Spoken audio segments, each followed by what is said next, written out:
Salam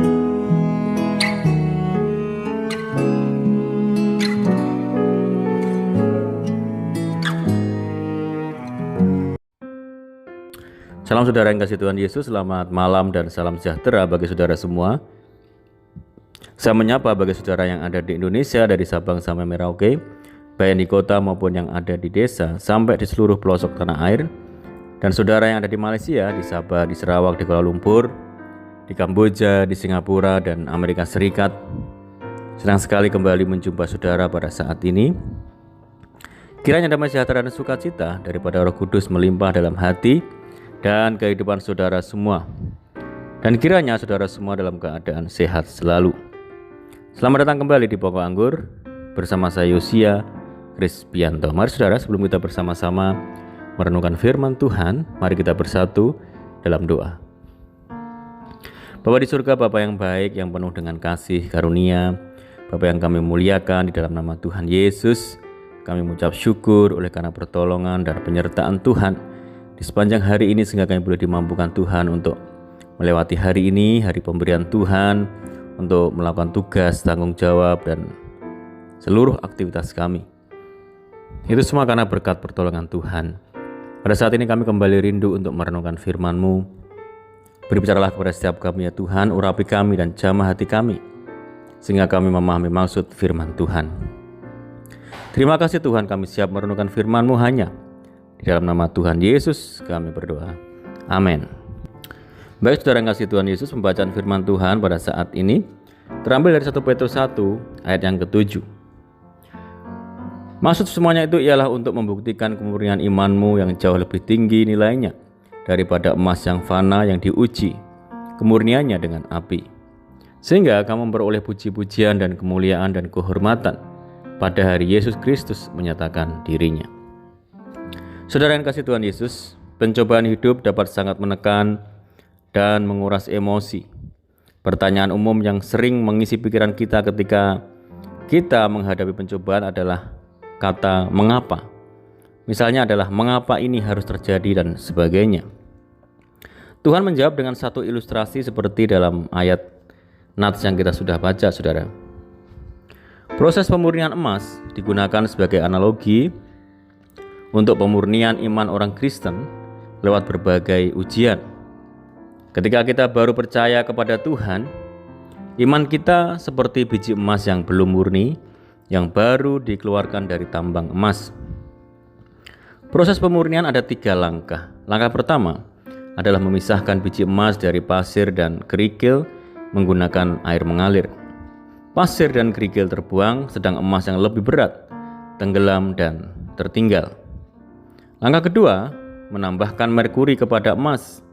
Logam cair ini segera menyatu dengan emas dan membuatnya rapuh, sehingga dapat dipisahkan dengan mudah dari bahan lainnya. Dan langkah yang terakhir, proses pemurnian adalah pemanasan terus-menerus sehingga emas meleleh. Proses ini membuat merkuri yang ditambahkan pada langkah kedua menguap dan juga membakar zat lain yang tersisa. Dan hasil akhirnya adalah emas murni yang sangat berharga dan indah. Puji Tuhan, saudara, bagi kita orang Kristen, iman kita bahkan lebih berharga daripada emas. Iman kita perlu dimurnikan seperti emas. Iman kita akan mencapai bentuk terbaiknya, sebuah bentuk yang lebih bernilai daripada emas termurni sekalipun. Iman seperti ini akan membawa pujian, hormat, dan kemuliaan bagi Tuhan dan Juru Selamat kita, Yesus Kristus. Saudara yang kasih Tuhan Yesus, ketika Tuhan mengizinkan kita masuk dalam proses lewat serangkaian ujian yang mungkin terasa sangat perih, itu bukan ditujukan untuk menyiksa kita, tetapi itu diperlukan untuk memurnikan iman kita. Seperti halnya emas diproses hingga menjadi emas yang murni, iman kita pun terkadang harus terlebih dahulu melalui proses pemurnian yang bisa jadi sakitnya bagai dibakar api dalam suhu yang tinggi. Selain itu, seperti halnya pengujian kemurnian emas, iman kita pun akan kelihatan kemurniannya lewat reaksi kita ketika menghadapi permasalahan, menghadapi pergumulan hidup. Hal itu bisa dijadikan sebuah tolok ukur sampai di mana tingkat keimanan kita saat ini, saudara. Sebab bagaimana mungkin kita mengaku beriman jika menghadapi masalah kecil saja sudah bersungut-sungut, ragu dan bimbang, khawatir, cemas, atau bahkan menyerah kalah? Bagaimana bisa kita mengaku percaya jikalau kita masih hidup penuh dengan ketakutan dan keputusasaan? Orang yang beriman teguh akan selalu tegar karena mereka percaya penuh pada rancangan Tuhan beserta penyertaannya dalam setiap aspek kehidupannya. Saudara, mari kita lihat kehidupan orang Kristen mula-mula pada zaman Petrus. Menjadi orang Kristen waktu itu sama sekali tidak mudah. Ada banyak sekali ancaman, intimidasi, ketekanan, dan ketidakadilan yang dihadapi para pengikut Kristus. Belum lagi berbagai bentuk godaan dari berbagai arah yang setiap saat bisa meluluhlantahkan iman.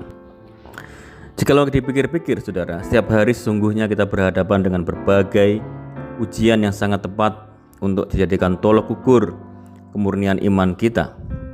Bagaimana sikap dan reaksi kita menghadapi permasalahan akan menjadi ukuran sampai di mana iman kita saat ini. Pencobaan yang sedang kita alami bisa sangat menyakitkan, bahkan membuat kita menderita. Tetapi itu sanggup membangkitkan pengharapan dan ketekunan kita, serta melatih iman kita agar semakin kuat. Proses yang terjadi akan mampu membersihkan segala kotoran yang melekat pada iman kita, sehingga akhirnya kita bisa memiliki iman yang murni seperti emas murni. Semuanya itu bertujuan untuk kebaikan kita, saudara. Kita dipersiapkan agar layak menerima segala janji Tuhan yang sudah disediakannya bagi kita semuanya.